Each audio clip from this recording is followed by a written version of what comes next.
Hello and welcome. This is our scrappy quilt project. Before we go any further, I want to show you, let's see, where is it at? It's on this side.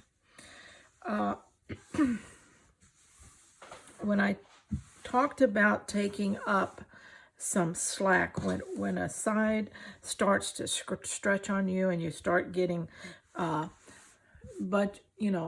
that bunches up, you want to take care of that pretty quickly, and so you can keep your sizes correct, because this is going to build, and any stretching or imperfection will build along with it. So we want to take care of it. Now, over the years, for small projects, and like this I call a small project because I'm working it in small sections, we can do it several ways, but this is how I do it.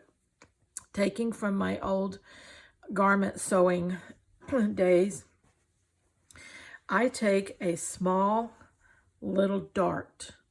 Okay, you take your fabric wherever that is bunching up. Take your fabric and fold it. Then just make a little triangle, what we call a dart in garment sewing.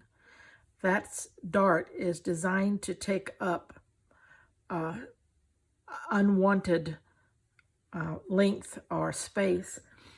It's also a contouring device for garments, but it will take up this little bit of slack. So you can see I've got about a 1/4 inch on this side and a 1/4 inch on that side.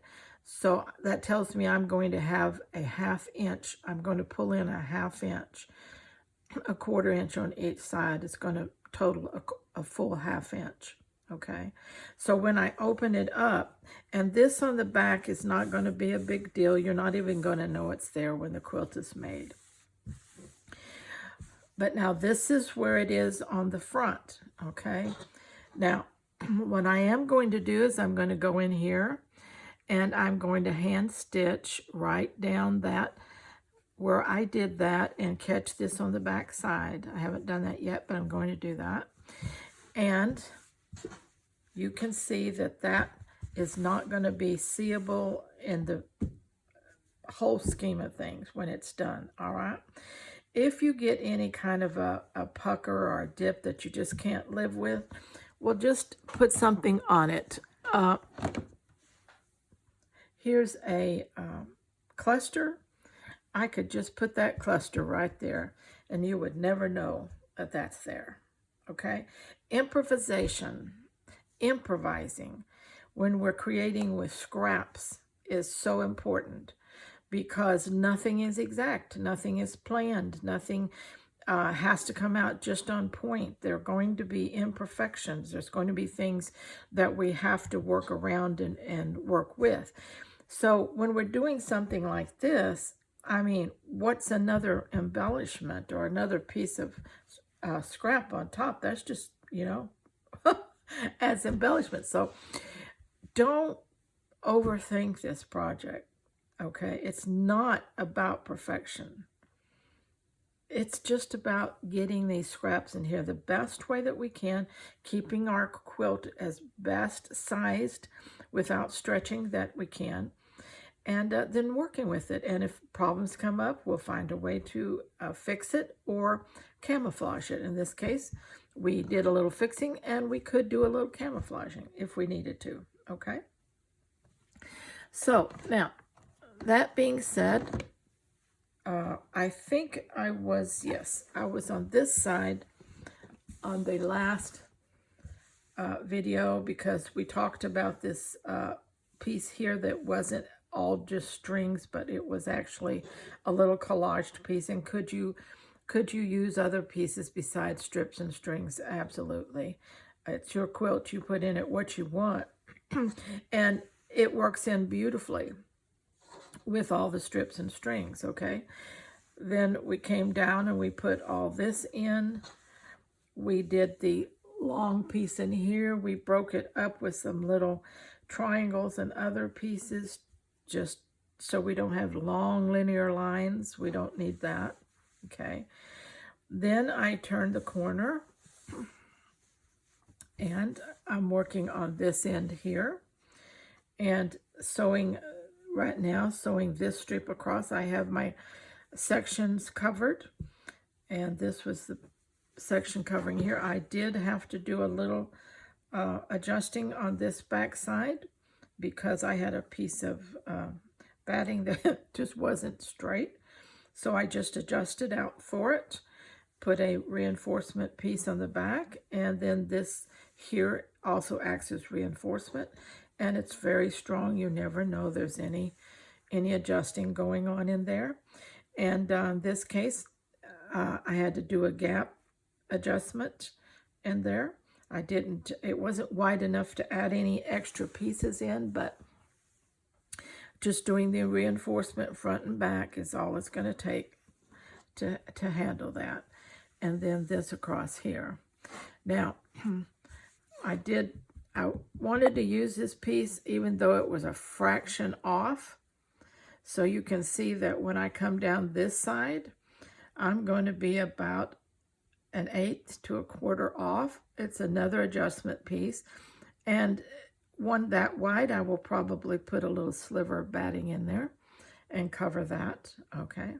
But I already know I've got to adjust here. All right. So we're going great guns on this. Let's see what we're measured up to about now.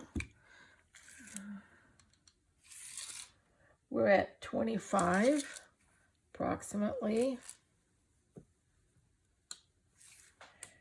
by 14. And that's fixing to get wider because we're fixing to come down as soon as I finish this end. I'm fixing to come down this side over here. Now, I've already sat and pre-made some pieces that, you know, when you don't want to get your whole quilt out and you just got a minute or two, or you're on the go or the run or whatever, and you've got a few pieces in your purse or in your craft bag that you carry that you can work on, well, that's a good thing to be doing, okay?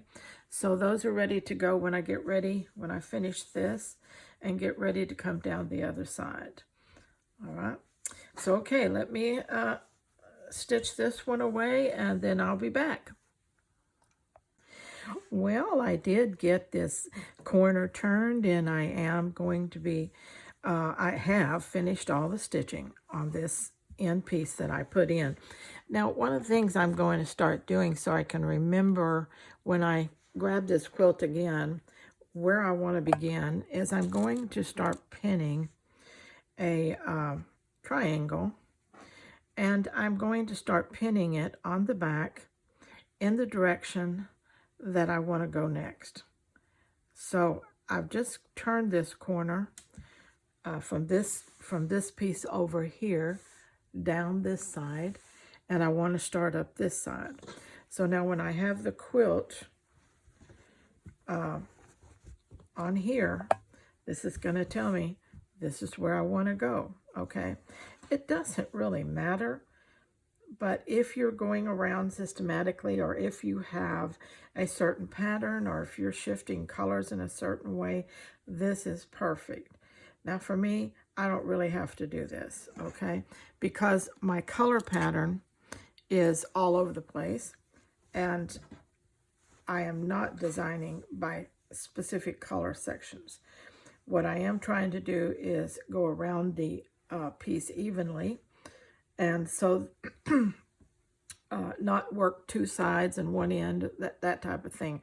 But, you know, do the end, come around, do the next end, and that helps me keep my sizing in control, helps me be able to do that. So now I will be going, again, I will be going around this quilt again. And I wanted to share with you, again, how I lay out some of my pieces, just for those of you who may be starting and wondering how I do that. Here's one that's finished. Now, realize that I am making these that I made here I made more in a collage way. So I will definitely be adding strips to this to add more stripping, that look, okay, however you want to do it. But this gets the foundation part done. And then you can look at it and think, well, what do I need here? Would one more strip help? Well, maybe one more strip would help, you know, just to keep that strip. Plus, where else are we going to use something like that? So this layering it on top after we've gotten through with something to add more layers of stripping is a good way to do that. This one is laid out, and it also, I have got it going here, but adding some stripping is definitely going to happen here as we break up some of this look of chunks rather than strings and strips. So we do that with our smaller pieces, okay? We have quite a large area of that brown down there, and we want to break that up. So now we're getting back to our string and strip look, okay? And a perfect way to use these little bitty ones, all right? These little thin ones that are hard to use for other things. Same thing goes for each piece I do. I get my base on there, and then I can start deciding, you know, what I want to do here. This is would be a good place to strip right here for me. All right.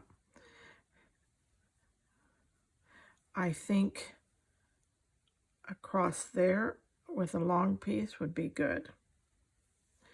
And I'm thinking come and break that up down there. Something like that. We're back to the stringy look, okay? Same thing goes with this one. I'll be doing the same thing. I've got lots of little bitty pieces here. And let's see. A lot of the little ones go in here. And so I can start pulling out of the bucket and using these little ones to break this larger collaging section up. I'll